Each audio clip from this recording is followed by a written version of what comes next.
পুরুষদের প্রজনন স্বাস্থ্য কিভাবে আরও ভালো করা যায় চলুন আজ এই খুব জরুরি বিষয়টা নিয়ে কথা বলা যাক আমরা ধাপে ধাপে একেবারে বিজ্ঞানসম্মত পরামর্শের উপর ভিত্তি করে কিছু সহজ আর কার্যকরী উপায় জেনে নেব তো মূল প্রশ্নটা একদম সহজ আর সরাসরি শুক্রাণুর স্বাস্থ্য কিভাবে উন্নত করা যায় আজকের এই পুরো আলোচনাটা কিন্তু এই একটা প্রশ্নের উত্তর খোঁজার জন্যই আচ্ছা এই বিষয়টাকে সহজে বোঝার জন্য আমরা কয়েকটা ভাগে ভাগ করে নিয়েছি প্রথমে আমরা কথা বলবো খাবার দাবার নিয়ে তারপর দেখব স্বাস্থ্যকর জীবনযাত্রার কিছু কৌশল এরপরে আসবে কিছু অভ্যাস পরিবর্তনের কথা আর সবশেষে একটা খুব জরুরি বিষয় কখন ডাক্তারের পরামর্শ নেওয়া দরকার তাহলে চলুন শুরু করা যাক প্রথম ধাপটা দিয়ে মানে খাবার দিয়ে কারণ ভালো স্বাস্থ্যের ভিত কিন্তু তৈরি হয় আমাদের খাবার প্লেটেই আর এটা এমন একটা জায়গা যেখানে খুব ছোট ছোট পরিবর্তন এনেও বড় লাভ পাওয়া সম্ভব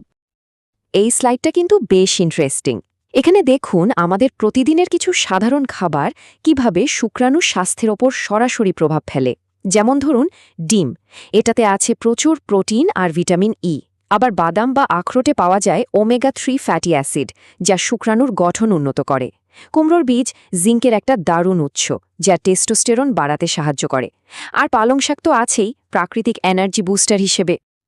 এছাড়া আরও কিছু খাবার আছে যা নিয়মিত খাদ্য তালিকায় যোগ করলে দারুণ উপকার পাওয়া যায় যেমন ফলের মধ্যে কলা ডালিম আঙুর সবজির মধ্যে ব্রকলি আর প্রাকৃতিক বুস্টার হিসেবে মধু আর কালোজিরার তো কোনো তুলনাই হয় না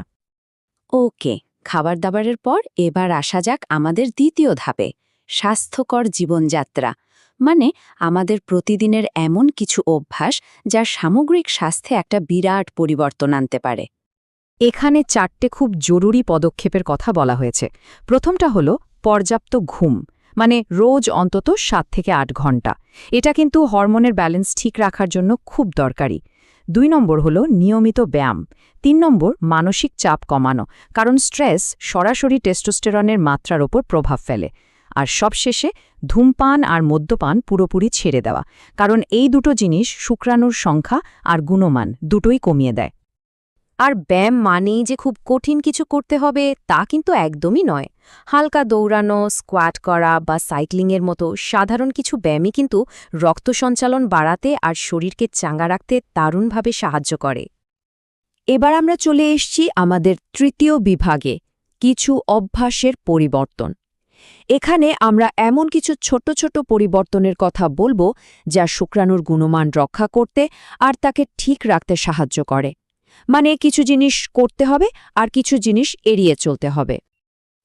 এখানে দেখুন একদিকে আছে কিছু করণীয় কাজ আর অন্যদিকে আছে কিছু বর্জনীয় অভ্যাস যেমন মিলনের মধ্যে 2-3 দিনের বিরতি দিলে শুক্রাণুর ঘনত্ব বাড়ে অন্যদিকে টাইট অন্তর্বাস পরা খুব গরম পানিতে গোসল করা বা কোলে ল্যাপটপ রেখে ঘণ্টার পর ঘণ্টা কাজ করা এই অভ্যাসগুলো এড়িয়ে চলাই ভালো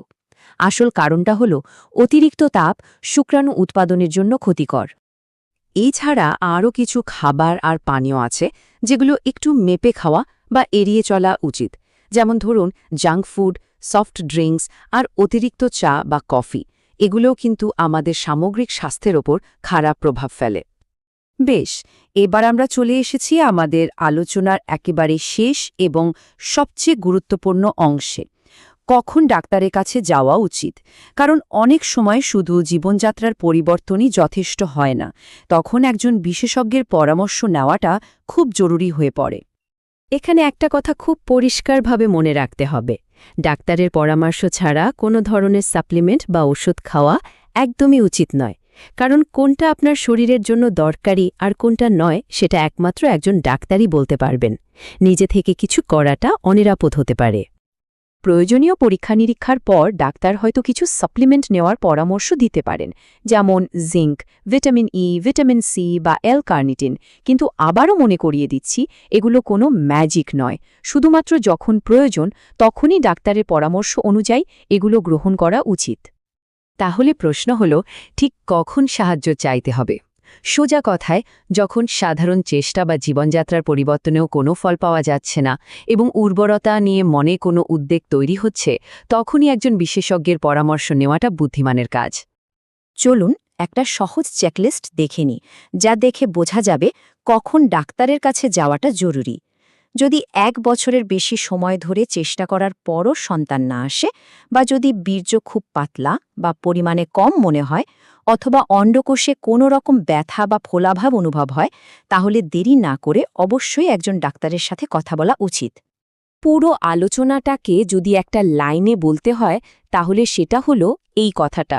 স্বাস্থ্যের ভিত্তি গড়ে ওঠে আমাদের প্রতিদিনের পছন্দের ওপর। তার মানে হলো, আমরা রোজ কি খাচ্ছি, কিভাবে জীবন কাটাচ্ছি, আমাদের অভ্যাসগুলো কেমন, এই ছোট ছোট জিনিসগুলোই কিন্তু আমাদের সামগ্রিক স্বাস্থ্যকে তৈরি করে। শেষ করার আগে একটা প্রশ্ন রেখে যেতে চাই। আচ্ছা, আমাদের শারীরিক সুস্থতা কি আসলে আমাদের নিজেদের প্রতি নেওয়া সামগ্রিক যত্নেরই একটা প্রতিচ্ছবি নয়? একটু ভেবে দেখবেন। ধন্যবাদ।